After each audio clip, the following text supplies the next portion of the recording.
9 times, but the truth is he only got shot 5 times. I knocked him out. A nigga disrespect 50, he put a docu out. We not the same. Welcome back to the channel, everybody. Listen to this. We've honestly never seen one person getting hit from this many directions in such a short amount of time. Forget the Drake conversations people keep bringing up, because this right here feels like the real 1 versus 20 situation. From Fabulous to T.I., then his own sons, King Harris and Domani Harris, plus Tony Yayo, and now Papoose stepped into the ring. Now hold up, the diss record everyone keeps blowing up my phone about is this new 50 Cent track Response from Papoose. The song is called Agent Provocateur, and I'm not even gonna lie, you all were right to hype this one up.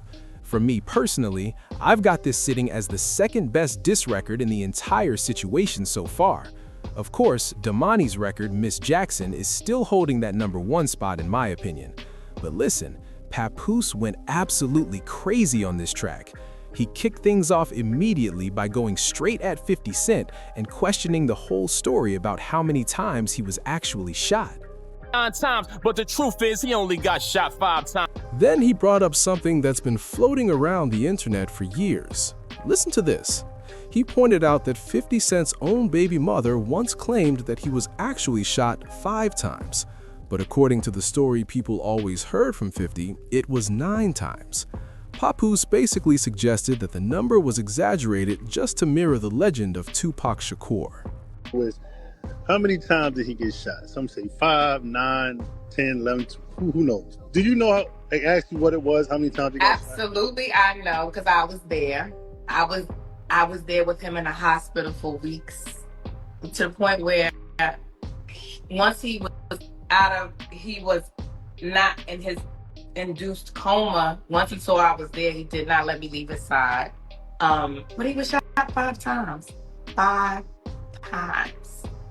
Once in the jaw, the arm, the hip, and everything else was like little flesh wound, but 5 times. It was not 9. He said he came up with 5. His reasoning to me why he said he came up with 5 was because Tupac got shot 5 times. He said Tupac got shot 5 times, so he wanted to sensationalize it because he didn't want to be compared to Tupac. He wanted to make it bigger than what Tupac was. Then Papoose took it a step further and started calling out the character issues too. He even criticized 50 Cent for how he handled things with Lloyd Banks while Banks was dealing with the loss of his father. And listen, he didn't stop there, because he also accused 50 of constantly throwing jabs and jokes at people online. Basically saying instead of posting memes and trolling everybody, he should get back in the booth and respond with real music. I knocked him out. A nigga disrespect 50, he put a docu out. We not the same. He basically told him, make one-hit record and I'll respond to you. Then he added, until then, go hang out with your boyfriend. I mean, your girlfriend. Along with that, 50 posted a meme that read, the secret formula for how to never blow up. It said 1 rap career, still rapping, plus 25 years, still waiting, plus 0 hits equals Papoose. Listen, that meme was absolutely ruthless. And it looks like once again, 50 slid in another jab at Claressa Shields, which is actually how this entire situation between him and Papoose started in the first place.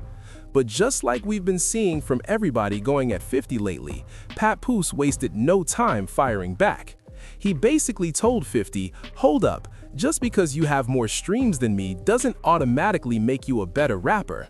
Then Papoose posted an old throwback photo of himself standing with 50 Cent. Yeah, and Lloyd Banks was in that picture too. And Papoose captioned it saying, on this day, Curtis's breath was smelling like garbage. Now wait a second, how do you even remember something like that 20 years later? He went on to say this is a completely different era in hip-hop now. The days of artists buying their own records just to make it look like they have a hit are over. Inflated streaming numbers can't convince people you're better than the artists who truly have skill anymore. He also said corny internet memes aren't going to save 50 from Papoose, and he told fans not to lose focus on the real point, that he believes he just destroyed him lyrically. Papoose even claimed that the moment Agent Provocateur hit the streaming platforms, 50 started panicking. Then he posted another message pointing out that several major rappers and industry figures have been accused of buying fake streams to boost their numbers and create the illusion of popularity. Now listen, I've got to be fair about this part. Papoose is getting absolutely roasted in the comments under that post. One person replied saying, "Back then you were a fan, now you wish you had the success he has." Another commenter said, "Beefing online while your woman takes care of you is crazy work." Someone else wrote, "Papoose, go back upstairs. This internet beef was never your lane and you need a real hit before trying to battle 50. And honestly, some of those comments were hilarious. But people are also bringing up the numbers, pointing out that 50 Cent has sold over 30 million albums worldwide. Meanwhile, they're saying Papoose doesn't have a song that's ever really cracked the charts. Listen, that's the tough part about going at somebody with the level of fame that 50 has. If you challenge him and your resume doesn't match his accolades, the fans are definitely going to remind you about it. And at the rate this situation is going, I wouldn't be surprised if Papoose drops 5 more diss records by tomorrow. Meanwhile, to absolutely nobody's surprise, 50 Cent seems to be enjoying being the villain again. The man looks ready to take smoke from every direction possible, even from people who aren't really part of the beef at all. In fact, 50 even posted an AI image of himself with Ja Rule and joked, "Hey yo boy, where's your diss track at, punk?" Appreciate y'all for watching and don't forget to subscribe to the channel.